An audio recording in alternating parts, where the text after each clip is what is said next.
हिंदू धर्म ग्रंथों में अनेकों श्रापों का वर्णन है तथा हर श्राप में कोई न कोई कारण छुपा है। कुछ श्राप में संसार की भलाई निहित थी तो कुछ श्राप का उनके पीछे छिपी कथाओं में महत्वपूर्ण भूमिका थी। आज हम आपको ऐसे श्रापों के बारे में बताने जा रहे हैं जिनका इतिहास में तो महत्वपूर्ण योगदान था ही, परंतु इनका प्रभाव वर्तमान में भी आप प्रमाण के रूप में देख सकते हैं। पर इनके बारे में जानने से पहले यदि आप चैनल पर नए हैं तो इसको सब्सक्राइब और बेल आइकन को प्रेस जरूर करें और हमारे साथ बोलें राधे राधे। राधे राधे। युधिष्ठिर का स्त्रियों को लेकर श्राप। प्रसिद्ध ग्रंथ महाभारत के अनुसार जब युद्ध समाप्त हुआ था तो माता कुंती ने पांडवों के पास जाकर उन्हें यह रहस्य बताया कि कर्ण उनका भाई था। सभी पांडव इस बात को सुनकर दुखी हुए। युधिष्ठिर ने विधि विधान पूर्वक कर्ण का अंतिम संस्कार किया तथा शोकाकुल होकर माता कुंती के समीप गए। वह उसी क्षण उन्होंने समस्त स्त्री जाति को यह श्राप दे डाला कि आज से कोई भी स्त्री किसी भी प्रकार की गोपनीय बात का रहस्य नहीं छुपा पाएगी। मैं अपने ज्येष्ठ भ्राताश्री के शव को साक्षी मानकर सारी नारी जाति को श्राप देता हूँ कि आज के उपरांत वो कभी कोई भेद नहीं छुपा सकेगी। श्री कृष्ण का अश्वत्थामा को श्राप। महाभारत युद्ध के अंत समय में जब अश्वत्थामा ने धोखे से पांडव पुत्रों का वध कर दिया तब पांडव भगवान श्री कृष्ण के साथ अश्वत्थामा का पीछा करते हुए महर्षि वेदव्यास के आश्रम तक पहुंच गए। तब अश्वत्थामा ने पांडवों पर ब्रह्मास्त्र का वार किया। ये देख अर्जुन ने भी अपना ब्रह्मास्त्र छोड़ दिया, परंतु श्री कृष्ण ने दोनों अस्त्रों को टकराने से रोक लिया और अश्वत्थामा और अर्जुन से अपने अपने ब्रह्मास्त्र वापस लेने को कहा। तब अर्जुन ने अपने ब्रह्मास्त्र को वापस बुला लिया, परंतु अश्वत्थामा यह विद्या नहीं जानता था, इसलिए उसने अपने अस्त्र की दिशा बदलकर अभिमन्यु की पत्नी उत्तरा के गर्भ की ओर कर दिया। यह देख भगवान श्री कृष्ण ने अश्वत्थामा को श्राप दे दिया कि तुम 3000 वर्ष तक इस पृथ्वी पर भटकते रहोगे और किसी भी जगह किसी पुरुष के साथ तुम्हारी बातचीत नहीं हो सकेगी। तुम्हारे शरीर से पीप और लहू की गंध निकलेगी, इसलिए तुम मनुष्यों के बीच नहीं रह सकोगे। दुर्गम वन में ही तुम सड़ोगे। भगवान श्री कृष्ण का श्राप आने वाली पीढ़ियों के लिए भी एक चेतावनी थी कि गर्भ में भ्रूण को मारना सभी अपराधों में सबसे बड़ा अपराध है और यह सबसे भारी सजा का हकदार है। जैसा कि श्रीमद् भागवत में उल्लेख किया गया है कि अजन्मे बच्चे को मुनि कहा जाता है। उसे मारना एक ऋषि की हत्या है, क्योंकि वह अजन्मा आत्मा सभी कर्मों से मुक्त है और शांति और ज्ञान के शिखर पर निवास करती है। तुम्हें अमर होने का अभिशाप देता हूँ। तुम्हारे शरीर का अंग अंग गलेगा। मांडव्य ऋषि का यमराज को श्राप। महाभारत में मांडव्य ऋषि का वर्णन आता है। एक बार राजा ने भूलवश न्याय में चूक कर दी और अपने सैनिकों को ऋषि मांडव्य को शूली में चढ़ाने का श्राप दिया, परंतु जब बहुत लंबे समय तक भी शूली में लटकने पर ऋषि के प्राण नहीं गए तो राजा को अपनी भूल का एहसास हुआ तथा उन्होंने ऋषि मांडव्य को शूली से उतरवा दिया तथा अपनी गलती की क्षमा मांगी। इसके बाद ऋषि मांडव्य यमराज से मिलने गए तथा उनसे पूछा कि किस कारण मुझे झूठे आरोप में सजा मिली। इस पर यमराज ने कहा, जब आप 12 वर्ष के थे तो आपने एक छोटे से कीड़े की पूंछ में सीख चुबाई थी और इसी कारण आपको यह सजा मिली। तब ऋषि मांडव्य ने यमराज से यह कहा कि किसी को भी 12 वर्ष की उम्र में इस बात का ज्ञान नहीं रहता कि क्या धर्म है और क्या अधर्म, क्योंकि तुमने एक छोटे से अपराध के लिए मुझे बहुत बड़ा दंड दिया है। अतः मैं तुम्हें श्राप देता हूँ कि तुम शूद्र योनि में दासी के पुत्र के रूप में जन्म लोगे। मांडव्य ऋषि के श्राप के कारण यमराज को विदुर के रूप में जन्म लेना पड़ा। इस पाप का दंड भोगने के लिए तुम मनुष्य योनि धारण करके एक शूद्र माता के गर्भ से मृत्यु लोक में जन्म लोगे। उर्वशी का अर्जुन को श्राप। महाभारत काल में एक बार अर्जुन दिव्यास्त्र पाने के लिए स्वर्गलोक पहुंच गए, परंतु वहां पर एक उर्वशी नाम की अप्सरा उन पर आकर्षित हो गई। जब उर्वशी ने यह बात अर्जुन को बतलाई तो उन्होंने उर्वशी को अपनी माता के समान कहा और इस बात पर उर्वशी क्रोधित हो गई तथा उन्होंने अर्जुन से यह कहा कि आखिर तुम क्यों नपुंसक की तरह बात कर रहे हो। मैं तुम्हें श्राप देती हूँ कि तुम नपुंसकी हो जाओगे तथा स्त्रियों के बीच तुम्हें नर्तक बनकर रहना पड़ेगा। जब यह बात अर्जुन ने देवराज इंद्र को बताई तो उन्होंने अर्जुन को संतावना देते हुए कहा कि तुम्हें घबराने की जरूरत नहीं है। यह श्राप तुम्हारे वनवास के समय वरदान के रूप में काम करेगा और अज्ञातवास के समय तुम एक नर्तिका के वेश में कौरवों की नजरों से बचे रहोगे। मैं तुम्हें श्राप देती हूँ, आज से एक नपुंसक का जीवन व्यतीत करो। रिंगी ऋषि का परीक्षित को श्राप। एक बार राजा परीक्षित आखेट हेतु वन में चले गए। वन्य पशुओं के पीछे दौड़ने के कारण वे प्यास से व्याकुल हो गए थे तथा जलाशय की खोज में इधर उधर घूमते घूमते वे रिंगी ऋषि के आश्रम में पहुंच गए। वहां पर शमीक ऋषि नेत्र बंद किए हुए थे तथा शांत भाव से एक आसन में बैठे हुए ब्रह्म ध्यान में लीन थे। राजा परीक्षित ने उनसे जल मांगा, किंतु ध्यान मग्न होने के कारण शमीक ऋषि ने कुछ भी उत्तर नहीं दिया। सिर पर स्वर्ण मुकुट धारे हुए कलयुग के प्रभाव से राजा परीक्षित को प्रतीत हुआ कि यह ऋषि ध्यानस्थ होने का ढोंग करके मेरा अपमान कर रहा है। उन्हें ऋषि पर अत्यंत क्रोध आया और उन्होंने अपने अपमान का बदला लेने के उद्देश्य से पास ही पड़े हुए मृत सर्प को अपने धनुष की नोक से उठाकर ऋषि के गले में डाल दिया और अपने नगर वापस चले गए। दारी नाग ऋषि कंठ में निरपने कीनो पाप, होनहार होकर हो तो रिंगी दीनो शाप। शमीक ऋषि तो ध्यान में लीन थे। उन्हें ज्ञात ही नहीं हो पाया कि उनके साथ राजा ने क्या किया, किंतु उनके पुत्र रिंगी ऋषि को जब इस बात का पता चला तो उन्हें राजा परीक्षित पर बहुत क्रोध आया। रिंगी ऋषि ने सोचा कि यदि यह राजा जीवित रहेगा तो इसी प्रकार ब्राह्मणों का अपमान करता रहेगा। इस प्रकार विचार करके उस ऋषि कुमार ने कमंडल से अपनी अंजलि में जल लेकर तथा उसे मंत्रों से अभिमंत्रित करके राजा परीक्षित को यह श्राप दे दिया कि जा तुझे आज से 7वें दिन तक्षक सर्प डसेगा। कुछ समय बाद शमीक ऋषि के समाधि टूटने पर उनके पुत्र रिंगी ऋषि ने उन्हें राजा परीक्षित के कुकृत्य के बारे में बताया और अपने श्राप के विषय में भी बतलाया। श्राप के बारे में सुनकर शमीक ऋषि को बहुत दुख हुआ और उन्होंने कहा, अरे मूर्ख, तूने घोर पाप कर डाला। जरा सी गलती के लिए तूने उस राजा को घोर श्राप दे डाला। मेरे गले में मृत सर्प डालने के इस कृत्य को राजा ने जानबूझकर नहीं किया है। उस समय वह कलयुग के प्रभाव में था। उसके राज्य में प्रजा सुखी है और हम लोग निर्भीकता पूर्वक जब तब यज्ञ आदि करते रहते हैं। अब राजा के ना रहने पर प्रजा में विद्रोह, वर्ण संकट आदि फैल जाएगी और अधर्म का साम्राज्य हो जाएगा। यह राजा श्राप देने योग्य नहीं था, पर तूने उसे श्राप देकर घोर अपराध किया है। कहीं ऐसा ना हो कि राजा स्वयं तुझे श्राप दे दे, किंतु मैं जानता हूँ कि वह परम ज्ञानी है और ऐसा कदापि नहीं करेगा। ऋषि शमीक को अपने पुत्र के इस अपराध के कारण अत्यंत पश्चाताप होने लगा। राजगृह में पहुंचकर जब राजा परीक्षित ने अपना मुकुट उतारा तो कलयुग का प्रभाव समाप्त हो गया और ज्ञान की पुनः उत्पत्ति हुई। वे सोचने लगे कि मैंने घोर पाप कर डाला है। निरपराध ब्राह्मण के कंठ में मरे हुए सर्प को डालकर मैंने एक बहुत बड़ा कुकृत्य किया है। इस प्रकार वे पश्चाताप कर रहे थे कि ऋषि शमीक का भेजा हुआ एक शिष्य उनके पास आकर उन्हें यह बतलाता है कि ऋषि कुमार ने आपको श्राप दिया है कि आज से 7वें दिन तक्षक सर्प आपको डस लेगा।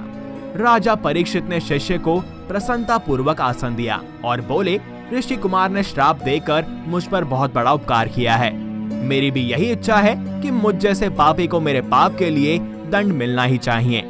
आप ऋषि कुमार को मेरा यह संदेश पहुंचा दीजिए कि मैं उनकी इस कृपा के लिए उनका अत्यंत आभारी हूँ।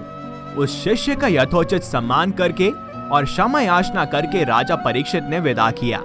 राजा परीक्षित ने अपने जीवन के बचे हुए 7 दिन का ज्ञान प्राप्ति और भागवत भक्ति में व्यतीत करने का संकल्प कर लिया।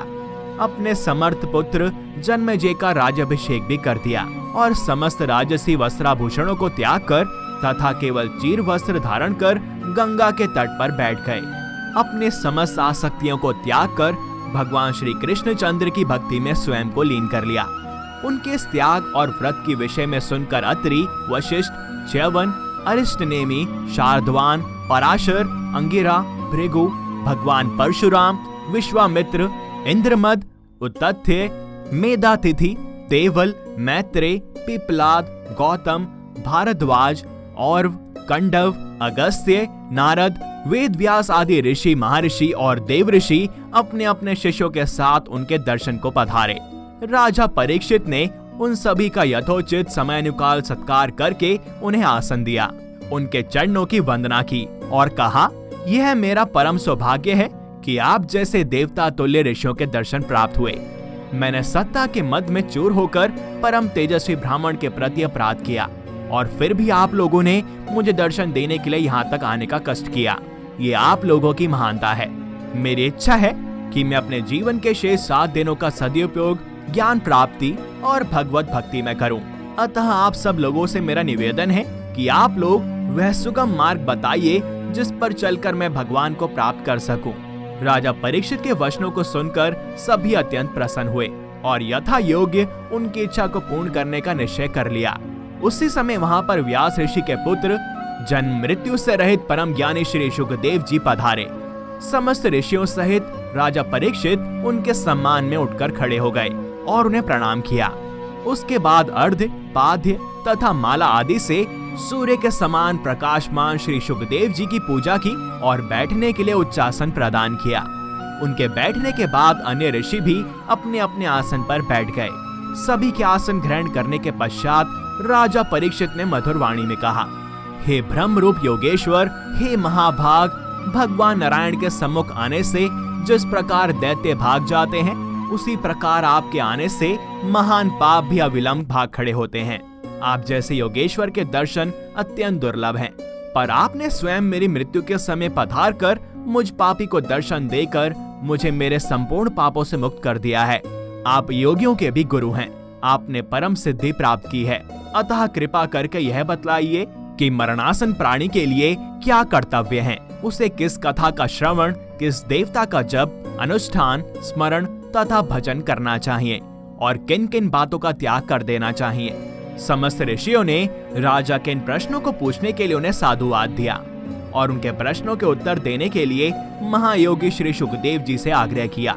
समस्त धर्मों के ज्ञाता परम ज्ञानी श्री शुकदेव जी, जिन्होंने नाल छेदन के समय से ही इस संसार की माया को त्याग कर परमहंस व्रत से ब्रह्म ज्ञान प्राप्त किया है, उनके प्रश्नों का उत्तर देने के लिए तैयार हो गए। श्री शुकदेव जी बोले, हे राजा परीक्षित, एक राजा होने के नाते तुम्हें अपने कल्याण के साथ ही साथ सभी के कल्याण की चिंता रहती है, इसलिए तुमने यह अति उत्तम प्रश्न किया है। इससे तुम्हारे कल्याण के साथ ही साथ दूसरों का भी कल्याण अवश्य ही होगा। मनुष्य जन्म लेने के पश्चात संसार के माया जाल में फंस जाता है और उसे मनुष्य योनि का वास्तविक लाभ प्राप्त नहीं हो पाता। उसका दिन काम धंधों में और रात नींद तथा स्त्री प्रसंग में बीत जाता है। अज्ञानी मनुष्य स्त्री, पुत्र, शरीर, धन संपत्ति, संबंधियों आदि को अपना सब कुछ समझ बैठता है। वह मूर्ख पागल की भांति उनमें रम जाता है और उनके मोह में अपनी मृत्यु से भयभीत रहता है, पर अंत में मृत्यु का ग्रास होकर चला जाता है। मनुष्य को मृत्यु के आने पर भयभीत तथा व्याकुल नहीं होना चाहिए। उस समय अपने ज्ञान से वैराग्य लेकर संपूर्ण मोह को दूर कर लेना चाहिए। अपने इंद्रियों को वश में करके उन्हें सांसारिक विषय वासनाओं से हटाकर चंचल मन को दीपक की लौ के समान स्थिर कर लेना चाहिए और साथ ही इस समस्त प्रक्रिया के मध्य ओम का निरंतर जाप करते रहना चाहिए, जिससे कि मन इधर उधर ना भटके। इस प्रकार ध्यान करते करते मन भगवत प्रेम के आनंद से भर जाता है, फिर चित्त वहां से हटने को नहीं करता है। यदि मूढ़ मन रजोगुण और तमोगुण के कारण स्थिर ना रहे तो साधक को व्याकुल ना होकर धीरे धीरे धैर्य के साथ उसे अपने वश में करने का उपाय करना चाहिए। उसी योग धारणा से योगी को भगवान के दर्शन हृदय में ही हो जाते हैं और भक्ति की प्राप्ति होती है। राजा परीक्षित ने पूछा, हे महाभाग, वह कौन सी धारणा है जो अज्ञान रूपी मैल को शीघ्र दूर कर देती है और उस धारणा को कैसे किया जाता है? उनके इस प्रश्न के उत्तर में श्री शुकदेव जी ने कहा, हे परीक्षित, योग की साधना करने वाले साधक को सबसे पहले अपने शरीर को वश में करने के लिए यथोचित आसन में बैठना चाहिए। तत्पश्चात क्रिया शांति को वश में करने के लिए प्राणायाम का साधन करना चाहिए। साथ ही साथ विषय एवं कामनाओं को त्याग कर इंद्रियों को अपने नियंत्रण में करना चाहिए। फिर ज्ञान का प्रयोग कर मन को चारों ओर से इस प्रकार समेट लेना चाहिए जैसे कि एक कछुआ अपने सिर पैर समेट लेता है। इतना करने के पश्चात भगवान के विराट रूप का ध्यान करना चाहिए। उसे यह समझना चाहिए कि जल, वायु, अग्नि, आकाश, पृथ्वी आदि पंचतत्व, अहंकार और प्रकृति, इन 7 पदों से आवृत यह संपूर्ण ब्रह्मांड विराट भगवान का ही शरीर है। वही इन सबको धारण किए हुए हैं। तत्वज्ञानी पुरुषों के अनुसार पाताल विराट भगवान के तलवे, रसातल उनके पंजे, महातल उनकी एड़ी के ऊपर की गांठें, तलातल उनकी पिंडली, सुतल उनके घुटने, वितल और अतल उनकी जांघें तथा भूतल उनके पेड़ू हैं। हे परीक्षित, आकाश उनकी नाभि, स्वर्गलोक उनकी छाती, महालोक उनका कंठ, जनलोक उनका मुख, तपलोक उनका मस्तक और सत्यलोक उनके सहस्त्र सिर हैं। दिशाएं उनके कान, दोनों अश्वनी कुमार उनकी नासिका, अग्नि उनका मुख, अंतरिक्ष उनके नेत्र और सूर्य नेत्रों की ज्योति है।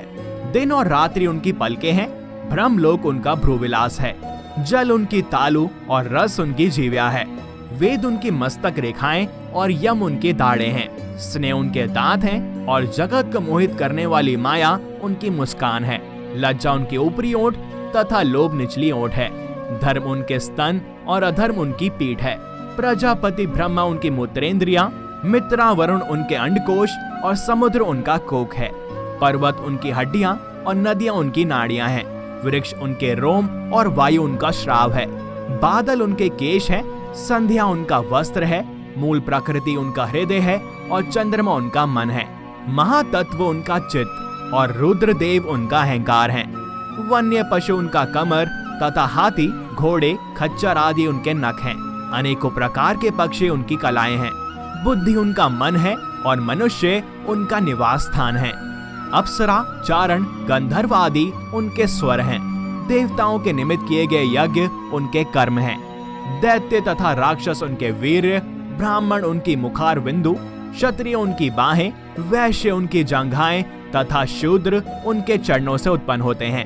अतः बुद्धि और ज्ञान से अपने मन को वश में करके भगवान के इसी विराट रूप का ध्यान करना चाहिए। और जैसे श्री कृष्ण कहते हैं कि कर्म ही सब कुछ है, तो कर्म अच्छे रखिए और प्रभु का ध्यान करते हुए हमारे साथ कहें राधे राधे। राधे राधे। इस वीडियो में इतना ही। आपको इनके बारे में जानकर कैसा लगा हमें कमेंट सेक्शन में जरूर बताएं। और अगर आपको ये वीडियो पसंद आई हो तो इसे लाइक करें और अधिक से अधिक शेयर करें, जिससे कि हम प्रभु की ऐसी कथाएं ज्यादा से ज्यादा लोगों तक पहुंचा पाएं। साथ ही चैनल को सब्सक्राइब और बेल आइकन को प्रेस करना ना भूलें। मिलते हैं आपसे अगली वीडियो में और भी अद्भुत कथाओं के साथ। तब तक के लिए हरिओम।